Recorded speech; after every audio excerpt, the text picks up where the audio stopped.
$93 billion over the next several years. Let's call that $100 billion to round it off. Add the two together, that's $500 billion. $500 billion. Speaker, a billion is 1,000 million. So think about a trillion. Just think of these are numbers that boggle the mind of everybody here. Just think of how the length of a paper we're going to need to write $1 trillion out with those zeros. And all of those zeros, each of those zeros represents yet another generation that will be in debt. That's the legacy of Kathleen Wynne. That's the legacy of the Liberal government. Can you imagine when they took office, $139 billion, and today, when they leave, it will be headed towards, because of what they have done, it could be almost $500 billion.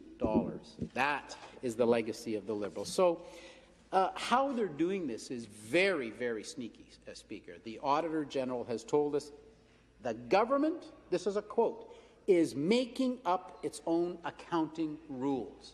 That is surprising, and I'll explain exactly what she is referring to here. So the government is saying the accounting cannot affect the fiscal plan. That's what they want. They're saying, and they've got everybody co-opted. As she says, this was a mandate to senior officials and private sector external advisors. In fact, they paid external advisors $2 million since last March to concoct this scheme. If this thing was so clean, why didn't they just come out and ask the Auditor General how to do it? She would have told them how, or the fact that they can't do it. No, they spend they spend $500,000, $500,000 in a legal retainer and $2 million in consultant fees. So the accounting treatment, she said she did not want it to affect the fiscal plan. It should not show any deficit incurred from this borrowing, nor should it add to the amount the government would report on their debt. So they're trying to hide everything, Speaker. In the end, the government decided, this is another quote from the Auditor General, the government decided on a very complex form to achieve the mandate to avoid recording a deficit and an increase in debt. That's what these guys did, Speaker. That's what they did. They wanted to make sure that when it came time to put this book out, they can fluff up the numbers and not have any inconvenient truth happen. The fact that they have $12.5 billion more in debt to be added, and $1.5 billion more in deficit. So to end on this chapter, Speaker, through legislation now, this is another thing they did. Through legislation, the government created their own accounting assets. This is the first time in Canadian history. They simply legislated the loss at IESO. So you've got a loss. It's like your mortgage of your house. They legislated a loss as a regulatory asset. That is somehow having a mortgage on your house, which you owe, that's your debt, but calling it an asset. That's what they did. They simply legislated that loss as a regulatory asset. So, in essence, if the government or any government is allowed to call a loss an asset, we will never, ever, ever see a deficit in Canada again. Why would you have a deficit? It's an asset. Snap your fingers like these guys did and call the debt an asset and record it on your book. But they got caught by the Auditor General. So it's time for them to come clean. So, Speaker, in the speech that the Finance Minister gave, he talked about this 4.5% to 3.5% reduction in the small business tax rate. However, all that was in his speech and in the media scrum and what was in the media was this 4.5% and 3.5%. But as you look through the bill, the big binder that the member from Timiskaming Cochrane talked about having a 2-hour briefing, technical briefing yesterday. We had ours a little earlier as well. There's no mention in the bill. So this entire bill, 177, there's no mention of this 4.5% to 3.5% reduction. In fact, almost everything that the minister talked about in the speech and in the media scrum was fairy tale and fluffy and unicorns and rainbows, but none of that's really in the bill, Speaker, which is disturbing and alarming in itself. But if you look at the book that they supplied and you go, it's 166 pages long, but if you go right to the end here, Speaker, at page 159, so you've only got a couple of pages left, that's when they added this small business tax reduction from 4.5% to 3.5%. It's pretty obvious this thing came as a last-minute addition. They realized that they're in a lot of trouble with this book because it's all fairy tale numbers. They better put something in here they can talk about, and so you've got page 159 talks about this small business corporate income tax rate, and it goes on to page 162, which has a chart, and that's really it. It's a couple of pages long, so you can tell they've added this. It was a last-minute thought. Look, we're in trouble over Bill 148, the minimum wage. We've realized now that we're going to lose 50,000 jobs if the FAO is right, 90,000 jobs if TD Bank's estimates are right, 185,000 jobs, more or less over 2 years, a little different time length if the Chamber's right. We better do something. So they concocted this 4.5% to 3.5% tax rate. So let me tell you a little bit about why that is so useless to most businesses, Speaker. Most small business. I've been a small business owner, medium-sized business maybe, all my life. Started off certainly as a small business when I was in my teens. Been an entrepreneur, lifelong entrepreneur, Speaker, and I can tell you, taking this tax rate of 4.5% and dropping it to 3.5% may sound like some kind of a Hail Mary pass from the Liberals, but think about this. I have a restaurant in my riding that has employees. It's open 24/7, a lot of employees, and the owners, the husband and wife, it's a mom-and-pop shop, came in, they sat down, they opened their books up, they put the books in front of me and said, look what this is going to do. I'm talking about the minimum wage now, minimum wage increase. It will add $152,000 a year in costs. It's the most expensive part of his costs now. So he said, first of all, I have to fire 4 people. I just have no alternative. We can't raise our rates, our prices much more than they are. I'm going to fire 4 people. But let's just talk about this for a second. It's still going to cost him money. His profit is not that great, Speaker. I looked at his books. I know his numbers. So dropping from 4.5% to 3.5% when his profit is now, will be lucky to even see a profit anymore, 3.5% of zero is considerably less than 4.5% of some kind of a profitable number. So zero is zero, Speaker. He ain't going to make any money anymore. Him and his wife, they don't really know what to do. They feel bad. They've got these great employees. And so this is a Hail Mary pass to try to sound like they're doing something. But none of that, Speaker, is in the bill. So let's talk about, in the last half hour, I've talked about in the first half hour why there's nothing in this book that can be trusted. There's nothing in here. None of the numbers mean anything. They're useless. They're not based on fact. The FAO, the Auditor General, will not sign off on these, so we know these are useless. So there's no sense even talking about the numbers that are in here any longer. In the second half hour that I have then, Speaker, let's talk about the bill, Bill 177, and what's in it. And sadly, and as you heard from others, there are 46 schedules in this bill. 46 schedules, Speaker. This is an omnibus bill.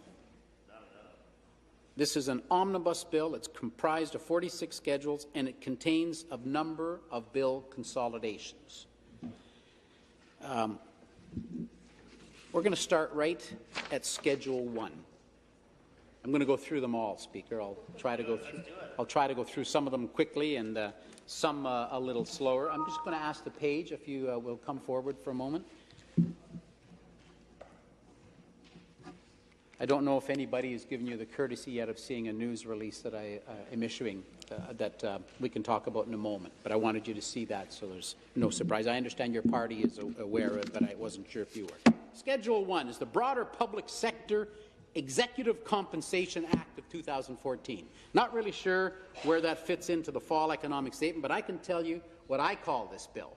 The member from Welland will get a chuckle out of this. I call this part of the one the St. Joseph Health Centre Act, because you'll remember back when we spoke about the fact that the CEO of St. Joseph Health Centre was earning a salary of $720,000 and then serves on several boards, one of which he earned $357,000 a year and received $1.5 million in stock.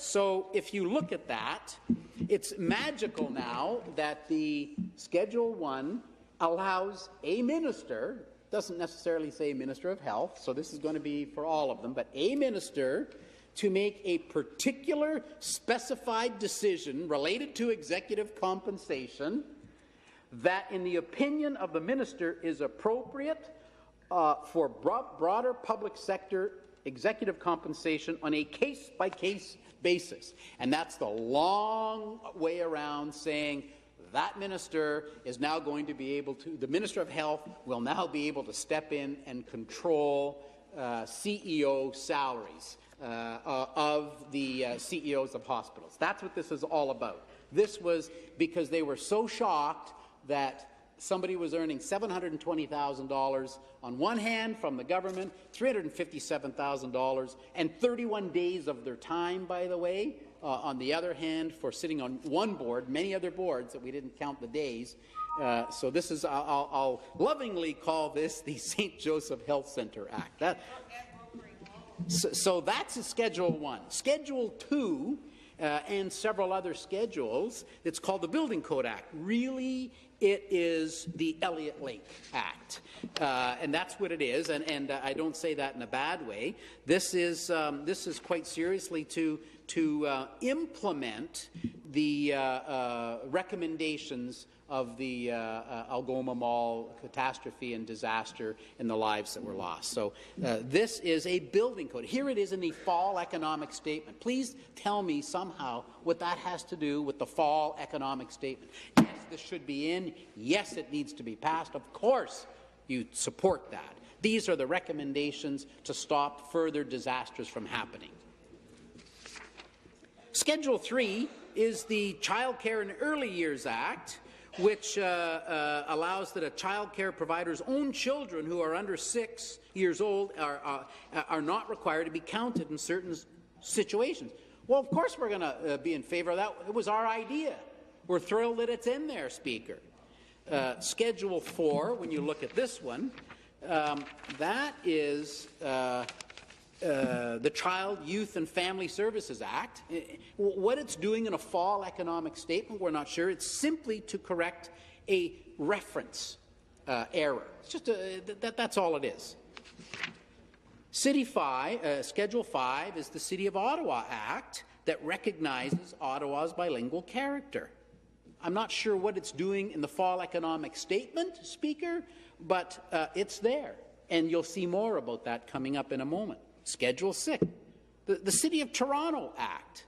Well, this gives the minister more authority. This makes other numbers retroactive. Schedule 7, Commodity Futures Act. Okay, that sounds a little bit more financy. I can tell you that I called it the Whistleblower Act. It gives a procedure for an employee to complain to an arbitrator or to the court if the employee has been subject to a reprisal prohibited by that section. Okay, I can almost understand that one. Schedule 8, Community Small Business Investment Fund Act. Okay, that's more financy. It's technical amendments. That's what it is. Schedule 9, Cooperative Corporations Act, technical changes. Schedule 10, the Corporations Act. This has to do with the mutual insurance corporations. And it changes from 2 alternate chairs down to 1, but it is a finance-related issue. Schedule 12, the Education Act. This is all about taking the existing provincial and demonstration schools, known as Centre Jeux Légers, and giving them a new not-for-profit called Centre Jeux Légers Consortium. So that's an Education Act in the middle of your fall economic statement with all these numbers that are made up. Schedule 13 is your Election Finances Act. Now, I got to tell you, Speaker, this one's my favorite. In this entire document, this one takes the cake. So you remember the campaign finance scandal, Speaker, when Kathleen Wynne and the Liberals got caught in the cash for access scandal and campaign finance scandal and all this quid pro quo. You can pay $100,000 and have 6 ministers, and then they get caught, and it was, well, you can pay $100,000 and have 6 chiefs of staff come to a meeting. I mean, it was... Minister for Research, Innovation and Science. By the member has no relevance to the subject matter of this discussion. Well, in my humble opinion, anything to do with the financial minister's statements in reference to the budget would be relevant, and I disagree with that point of order. So it's obvious, and with deep respect, Minister, you have not read the fall economic statement. You certainly have not read the schedules, because this is specifically establishes monetary limits for nomination contests. This is the campaign finance. This is exactly what this is. That's why your comments I share, because I'm befuddled on why it's in this bill as well, as you are. I could imagine you would think that this is inappropriate to be in there. I fully understand why the minister said that, because who the heck would ever think that their campaign scandal would be tied into their fall economic statement? And I'll tell you why that's so bizarre, Speaker, because not only did they rush the campaign finance scandal bill to change all these rules and regulations, and now, as the member from Welland said, we can't even go to a spaghetti dinner anymore. Well, not only did they do that, in their zeal to get this run through so fast that they made a boatload of mistakes. So here we are only a few weeks ago debating the bill, a very historic bill, to create 2 brand-new ridings in Northern Ontario. And what was attached to that? Campaign finance reform. It was oops. They had bungled that original bill so badly that they had to jam into a beautiful bill to create 2 northern ridings. They had to throw in a rider on that one to try to fix up some campaign. And I'll be honest. I call that one the Carolyn Mulroney clause, because our party, Speaker, we're attracting the highest caliber candidates across Ontario. They're lining up to run for the PC party. They want to join the Patrick Brown team, and this party did not want Carolyn Mulroney to be out there raising money, so they brought out the changes. They brought out the changes to campaign finance last time, and they changed the rules, Speaker, only to benefit themselves. So here we are again in the fall economic schedule. We have yet another schedule, Schedule 13, the Election Finances Act,